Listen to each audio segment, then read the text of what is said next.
Howdy everyone, it's me once again, the one and only Killer Rodan. And today, I'm going to be reviewing another mystery type movie, detective kind of a thing going on here, I guess. So I just figured, might as well, since I reviewed quite a bit of these movies anyway. So the one I'm going to be reviewing is called The Shadow Strikes, which is a 1937 film based upon the popular radio show and pop magazine crime fighter, The Shadow. So, yeah, really going old school here, folks, which is pretty typical on this channel because I review a lot of the cheaply made B movies from the past that hardly anyone might talk about. Anyway, as usual, folks, I do have to talk about the plot in this film. So, anyway, let's begin, shall we?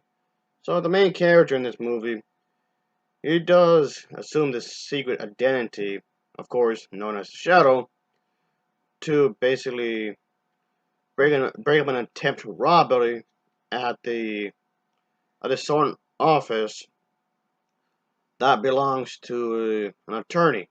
So, however, when the police search the scene, let's just say things do become rather interesting, of course. And let's just say that our main character must again go into God must think about the attorney and whatnot that's been, and think about the situation that's been going on here, of course. So let's just say that things should become rather crazy because you have to have some sort of mystery going on, right? So anyway, let's just say that yes, there is this worthy client whom wants a new will drawn up. So let's just say that there has to be some sort of crime stopping and whatnot. It kind of reminds me of like the superhero stuff.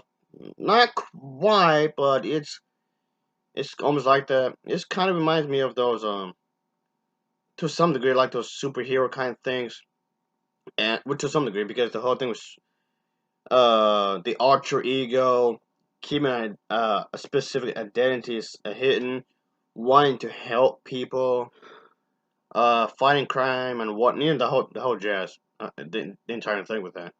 That's all screams superhero stuff.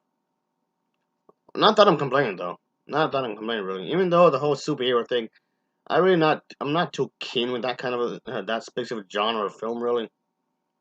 But even though I do like some of them, I'll give it that. So anyway, gotta have my cup of Joe, folks. Always gotta have my damn cup of Joe. Oh yeah. So gotta drink coffee.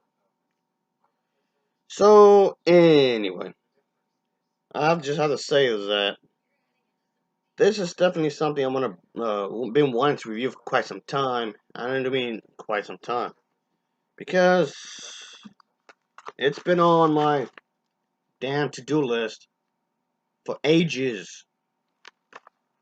Oh boy. I mean, I know it's technically a notebook, but whatever, guys. Yeah, but like I said, it's been on my to-do list for quite some time. So I just figured I guess I'll review it, I suppose. So I might as well get out the way. I've been reviewing lots of detective type movies anyway, as it is. Been reviewing quite a bit of that. So I just figured doing another one of these, it's not gonna hurt nobody. Nah. So anyway, yes, this character that the movie's based upon was like quite popular. Like I said, it was in Pop magazine and there was like a radio show. So yeah, even back then, this whole kind of thing was actually pretty popular even back then. Even the whole yeah, and this kind of stuff, it's still popular to some in some ways until this very day. But it's just something about the movies from the 1930s and 40s. They definitely have their own little charm to them, I guess you'd say. That's for sure. Yes, it's cheaply made, of course. But then again, I was not expecting the production values to be very high because it's a really old movie. And then top of that, it's something I'm reviewing. If it's something I'm gonna be watching and reviewing, there's a good chance it's gonna be one of those really low budget features. Not always, mind you, but usually. So anyway, do I recommend this? Yeah, I would recommend this. Even if the superhero stuff is like your thing, I definitely say give it a shot. Or at least, what the okay, that's vague to some degree because it's more like a detective type movie. If detective type films, storylines, or more your thing, then yeah, give this a watch. This film is available on DVD, of course. So if you get your hands on it, be my guest. So yeah, there's that. I like the acting. I like the premise. I like how the actors and actresses were actually trying to put some sort of personality into the characters, of course, which is nice. The writing itself wasn't too bad, and again, there's not a whole lot they can work with, so make do with what you have. So there's that.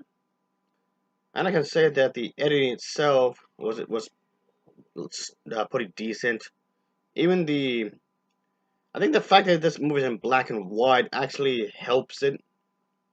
It does help to create a certain mood to it, I guess, a certain charm to it. The fact it's in black and white actually helps it out, as far as I'm concerned, anyway.